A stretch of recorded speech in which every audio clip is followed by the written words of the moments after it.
എപ്പിസോഡിന്റെ തുടക്കത്തിൽ തന്നെ ഇപ്പൊ കുട്ടപ്പനെയും മിനട്ടയും കാണിക്കുകയാണ്. മിനട്ട പറയും, ഞാനാണ് നിന്റെ വയറ്റില് ഈ ഒരു നയൻ ടൈലിനെ സീൽ ചെയ്ത് വെച്ചത്. എന്റെ അനുവാദം ഇല്ലാതെ നിനക്കത് ബ്രേക്ക് ചെയ്യാൻ യാതൊരു അവകാശവും ഇല്ല.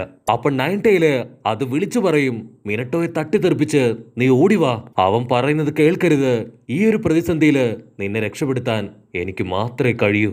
അത് കേട്ട് മിനട്ട ഇപ്പൊ കുട്ടപ്പനോട് പറയും, ഞാൻ ആരാണെന്ന് നിനക്കറിയോ? ഞാനാണ് നിന്റെ അച്ഛൻ, സാക്ഷാൽ മിനട്ടോ. അത് കേട്ട് കുട്ടപ്പൻ ഇപ്പൊ ഒരു സെക്കൻഡ് ഫ്രീസ് ആവും. മിനട്ട ഇപ്പോ കുട്ടപ്പനെയും കൂട്ടി മറ്റൊരു സ്ഥലത്തേക്ക് പോവും. കുട്ടപ്പൻ ആദ്യമായിട്ട് അവന്റെ അച്ഛനെ കണ്ട് കരയാൻ തുടങ്ങും. പക്ഷെ അവൻ ചാടി വന്ന് മിനട്ടയുടെ വയറ്റിൽ തന്നെ ഒരൊറ്റ അടി. നിങ്ങൾ എന്തിനാണ് എന്നോട് ഇത് ചെയ്തത്? ആ നയൻ ടൈലിനെ അതിനെ എന്തിനാണ് എന്റെ ബോഡിയിൽ തന്നെ സീൽ ചെയ്തത്? അത് കാരണം ചെറുപ്പം മുതലേ ഞാൻ ഒരുപാട് ബുദ്ധിമുട്ടി. എല്ലാവരും എന്നെ ഒറ്റപ്പെടുത്തി.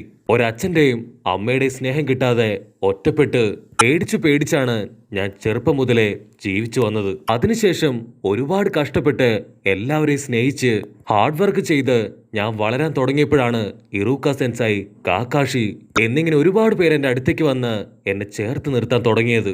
അതിനുശേഷം ഞാൻ എൻ്റെ ലൈഫിൽ ഒരുപാട് ഹാപ്പി ആയിരുന്നു. പിന്നീട് ഇപ്പോ ദുരന്തങ്ങൾ മാത്രമാണ് എൻ്റെ ലൈഫിൽ സംഭവിക്കുന്നത്. അക്കാസ്കി എന്ന് പേരുള്ള ഒരു ടീം പോലും നയൻ ടൈലിനു വേണ്ടി എന്നെ വേട്ടയാടുകയാണ്. അവരെന്റെ ഫ്രണ്ട്സിനെ കൊന്നു, എന്റെ മാസ്റ്ററിനെ കൊന്നു, എന്റെ ഗ്രാമം അതുപോലും നശിപ്പിച്ചു. ഇതെല്ലാത്തിനും കാരണക്കാരൻ നിങ്ങൾ ഒറ്റ ഒരുത്തനാണെന്ന് പറയുമ്പോ അതിന് മിനട്ട പറയും, എന്നോട് ക്ഷമിക്കണം, നിനക്കിപ്പോ എത്ര വയസ്സായി?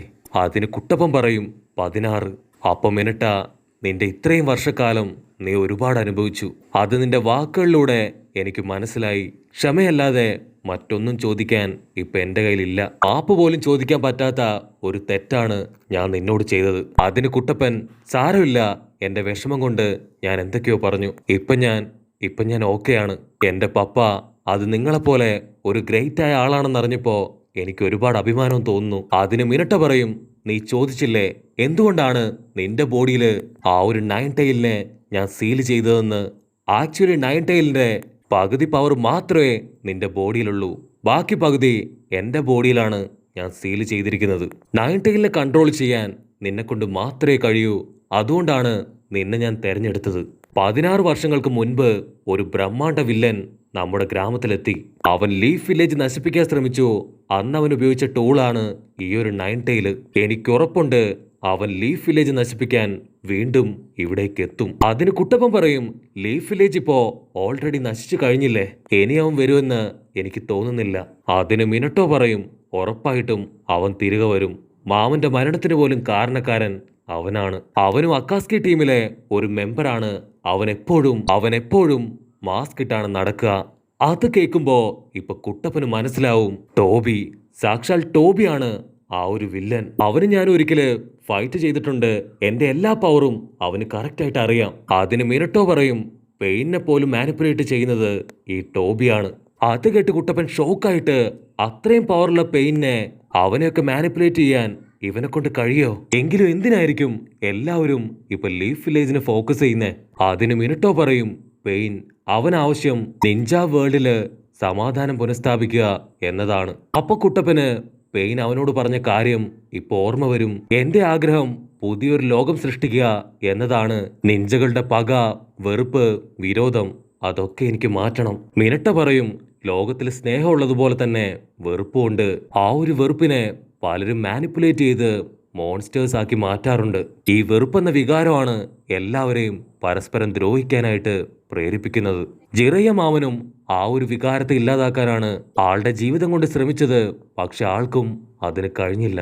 അതിന് കുട്ടപ്പൻ ടെൻഷനായിട്ട് എന്തൊക്കെ പറഞ്ഞാലും അവനോട് ഞാൻ ക്ഷമിക്കില്ല. എന്റെ ജിറയ മാസ്റ്ററെ അവനാണ് കൊന്നുകളഞ്ഞത്. ഞാനിപ്പോ എന്താ ചെയ്യണ്ടേ? ഒരു വഴി അതെനിക്ക് പറഞ്ഞു തായോ എന്ന് കുട്ടപ്പൻ കെഞ്ചും. അതിന് മിനട്ടോ പറയും, നിന്റെ ചോദ്യത്തിന്റെ ഉത്തരം ഇപ്പൊ എന്റെ കയ്യിലില്ല. ആ ഉത്തരം അത് കണ്ടുപിടിക്കേണ്ടത് നീ തന്നെയാണ്. മിനട്ടോ പതിയെ ഇപ്പൊ കുട്ടപ്പന്റെ ഷോൾഡറിൽ തട്ടും. മിനട്ടോ പറയും, നീ എന്റെ മകനാണ്, മിടുക്കനാണ്. ഉറപ്പായിട്ടും ഇതിന്റെ ആൻസർ നിന്നെ കൊണ്ട് മാത്രമേ കണ്ടുപിടിക്കാൻ കഴിയൂ. അതിന് കുട്ടപ്പൻ ചോദിക്കും, നിങ്ങൾ പറയണ സത്യമാണോ? എനിക്കിതിന്റെ ആൻസർ കണ്ടുപിടിക്കാൻ കഴിയോ? അതിന് മിനട്ടോ പറയും, ഒരച്ഛനും സ്വന്തം മകനെ അവിശ്വസിക്കില്ല. എന്റെ ചക്ര പവർ അത് കുറയാണ്. എനിക്ക് പോവാൻ സമയമായി. മിനട്ടോ ഉടനെ ഇപ്പൊ കുട്ടപ്പന്റെ സീലിംഗ് ജിപ്സു അത് വീണ്ടും റീബിൽഡ് ചെയ്യും. ഉറപ്പായിട്ട് ലീഫ് വില്ലേജ് അത് പഴയതുപോലെ ആവും. നിന്നിൽ എനിക്ക് ഒരുപാട് വിശ്വാസം ഉണ്ടെന്ന് പറഞ്ഞ് ഇപ്പൊ മിനട്ടോ ആള് ദൂരേക്ക് പറന്നു പോവും. അത് കണ്ട് കുട്ടപ്പൻ ഇപ്പൊ കൈകൂപ്പി പപ്പയോട് നന്ദി പറയും. അവിടുന്ന് അങ്ങനെ കട്ട് ചെയ്താ ഇപ്പൊ പെയിൻ നയൻ ടൈലിന്റെ റിയൽ ഫേസ് കണ്ട് പേടിച്ച് വിറയ്ക്കാണ്. ഉടനെ ഇപ്പോ ആ നയൻ ടൈല് അത് ഡിസപ്പിയർ ആവും. ഒരു സെക്കൻഡ് ഇപ്പൊ പെയിന്റ് കിളി പോവും. ഇതെങ്ങനെ സംഭവിച്ചു? കുട്ടപ്പനെ കൊണ്ട് ഇത്രയും വലിയ മോൺസ്റ്ററിനെ കൺട്രോൾ ചെയ്യാൻ കഴിയോ? അവൻ കുട്ടപ്പനെ നോക്കും. കുട്ടപ്പൻ സേഗി ജിപ്സൂല് അങ്ങനെ നിൽക്കാണ്. ഇവിടെ നാഗട്ടോ അവൻ ചോര ഛർദിച്ച് അവശനായി നിൽക്കുകയാണ്. കോണം പറയും, നീ ഒരുപാട് പുഷ് ചെയ്യരുത്. ഇനി നീ സ്ട്രെസ് എടുത്ത് പുഷ് ചെയ്താ ഉറപ്പായിട്ടും നീ മരിച്ചു പോവും. ഇവിടെ പുറത്ത് നാഗട്ടോ ക്രിയേറ്റ് ചെയ്ത ആ ഒരു ഗോളം അത് തകരാൻ തുടങ്ങും. ഇവിടെ കുട്ടപ്പന് മനസ്സിലാവും അവന്റെ സേഗ് ജിപ്സു അത് മാത്രമേ ഇനി ബാക്കിയുള്ളൂ. കുറച്ച് സമയം കഴിഞ്ഞാ അത് ഉറപ്പായിട്ടും തീർന്നു പോവും. അതിനു മുൻപ് എന്തെങ്കിലും ചെയ്യണം. അപ്പൊ കക്ഷുകി പുറത്തേക്ക് വരും. അത് കുട്ടപ്പനോട് പറയും, ഞാൻ പേടിച്ചുപോയി. ഞാൻ കരുതിയത് ഞാൻ ചത്തുപോവെന്നാണ്. യായിക്കോ പെയിനാണെങ്കില് ഇപ്പൊ കുട്ടപ്പനെ കാണുമ്പോ തന്നെ മുട്ടിടിക്കാൻ തുടങ്ങും. ഇവൻ ഇത്രയും പവറോ? നയൻ ടൈലിനെ പോലും ഇവനെ കൊണ്ട് കൺട്രോൾ ചെയ്യാൻ കഴിയുന്നു. ഇവൻ അത്ര എളുപ്പത്തില് എനിക്ക് കീഴ്പ്പെടുത്താനാവില്ല. ഇവിടെ കുട്ടപ്പൻ ടെൻഷനായിട്ട് എനിക്ക് എന്താ പറ്റിയേ? ഞാനിങ്ങനെ ഇപ്പൊ ഗ്രാമത്തിന് വെളിയിലെത്തി. അതിന് കക്ഷുകി പറയും, നിന്റെ നയൻ ടൈലിന്റെ പവർ അത് പുറത്തു വന്നു. അതാണ് ഇത്രയും നേരം നിന്നെ കൺട്രോൾ ചെയ്തത്. അത് കേട്ടവൻ പേടിച്ചു വരച്ച്, അപ്പൊ ഹിനട്ടയെ അവളെ അടിച്ചിട്ടത് ഞാനാണോ? ഈ ഗ്രാമം മുഴുവൻ ഇങ്ങനെ ആക്കി മാറ്റിയത് എന്റെ നയൻ ടൈലാണോ? അതിന് കക്ഷുകി, ഒരിക്കലുമല്ല. നീ പുറത്തേക്ക് വന്ന് പെയിനുമായിട്ട് ഫൈറ്റ് ചെയ്യായിരുന്നു. വേറെ കുഴപ്പമൊന്നുമില്ല, നീ ഇപ്പൊ ഓക്കെ ആണെന്ന് പറയും. അപ്പൊ അതേ സമയത്ത് മൈക്കയും ടീമും ഹിനട്ടയുടെ അടുത്തെത്തി അവളെ റെസ്ക്യൂ ചെയ്യാൻ ശ്രമിക്കുകയാണ്. ഗായ് സെൻസായി അവൻ ചുറ്റും നോക്കും. അപ്പോഴായിരിക്കും ഗാമത്തവളെ കാണാ. അതിന്റെ അടുത്തായിട്ട് രക്തത്തിൽ കുളിച്ചു കിടക്കുന്ന പാത്തവളെയും ആള് കാണും. ഇവിടെ പെയിൻ ഇപ്പൊ കുട്ടപ്പനോട് ചോദിക്കും, നീ ഓക്കെ ആയെങ്കില് നമുക്ക് വീണ്ടും ഫൈറ്റ് ചെയ്താലോ? അതിന് കുട്ടപ്പൻ പറയും, നിന്നോട് ഫൈറ്റ് ചെയ്യാനൊന്നും ഞാനില്ല. നിനക്ക് ധൈര്യം ഉണ്ടെങ്കിൽ നീ എന്നെ റിയൽ പെയിനിന്റെ അടുത്ത് എത്തിക്ക്. അതിന് യായിക്കോ ചിരിക്കും. ഓ, അപ്പൊ നിനക്ക് മനസ്സിലായല്ലേ റിയൽ പെയിൻ മറ്റൊരാളാണെന്ന്? ആദ്യം നിന്റെ മാസ്റ്റർ ജെറേ ഇത് കണ്ടുപിടിച്ചു. ഇപ്പൊ നീയും. ലീഫ് വില്ലേജിലെ ഷിനോബീസ് ചില്ലറക്കാരല്ല. പക്ഷെ എനിക്കറിയാം സേഗി ജിപ്സു അത് ഓൾമോസ്റ്റ് നീ കംപ്ലീറ്റ് ചെയ്തു. കൂടിപ്പോയ 2 ശുരീങ്കം പവർ അതോടെ ക്രിയേറ്റ് ചെയ്ത നിന്റെ കാറ്റ് പോവും. അതെനിക്ക് പ്രശ്നമല്ലെന്ന് പറഞ്ഞ് ഇപ്പൊ യായിക്കോ കുട്ടപ്പന് നേരെ ഓടാൻ തുടങ്ങും. പക്ഷെ കുട്ടപ്പൻ അവൻ ഒരു കൂസലും ഇല്ലാതെ ഇപ്പൊ യായിക്കോയെ നോക്കി നിൽക്കാണ്. അക്ഷുകി ചോദിക്കും, നീ എന്താണ് ചെയ്യണേ? എന്തെങ്കിലും ഐഡിയ ഉണ്ടോ? അതിന് കുട്ടപ്പൻ പറയും, പേടിക്കേണ്ട ആവശ്യമില്ല, എന്റെ കയ്യിലൊരു ഐഡിയ ഉണ്ട്. യായിക്കോ അവൻ അടുത്ത് വരെ ഇപ്പൊ കുട്ടപ്പൻ അവൻ റെഡിയായിട്ട് നിൽക്കും. അവൻ തൊട്ടടുത്തെത്തുമ്പോ കുട്ടപ്പൻ ചാടി വന്ന് അവനെ തൊഴിച്ച് താഴെയിട്ട് ആ ഒരു റാഡ് അത് തട്ടിയെടുത്ത് കുട്ടപ്പൻ അവന്റെ ബോഡിയിൽ കുത്തി അങ്ങോട്ട് കയറ്റും.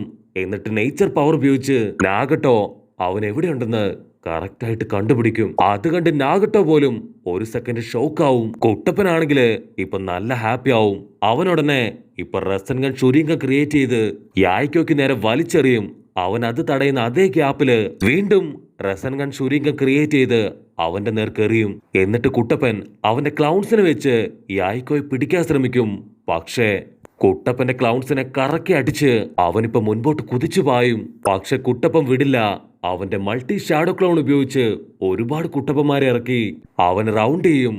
അതിനവൻ അവന്റെ അൾമൈറ്റി ബുഷ് ഉപയോഗിച്ച് കുട്ടപ്പന്മാരെ എല്ലാവരെയും ഹൈ ഫോഴ്സില് ഇപ്പൊ പുറത്തേക്ക് തെറിപ്പിക്കും. നറൂട്ടോ കുട്ടപ്പന് ഇപ്പൊ കൺഫ്യൂഷൻ ആവും. അപ്പൊ അവൻ വീണ്ടും ഫ്ലാഷ് ബാക്കില് മാമൻ പറഞ്ഞ കാര്യം അത് ആലോചിക്കും. എന്നെ കൊണ്ട് കഴിഞ്ഞില്ലെങ്കിലും ഇന്നല്ലെങ്കിൽ നാളെ നിന്നെ കൊണ്ടതിന് കഴിയും. അതുപോലെ തന്നെ അവന്റെ പപ്പ മിനട്ടോ ആളും അവസാനമായി ഇതേ കാര്യമാണ് കുട്ടപ്പനോട് പറഞ്ഞത്.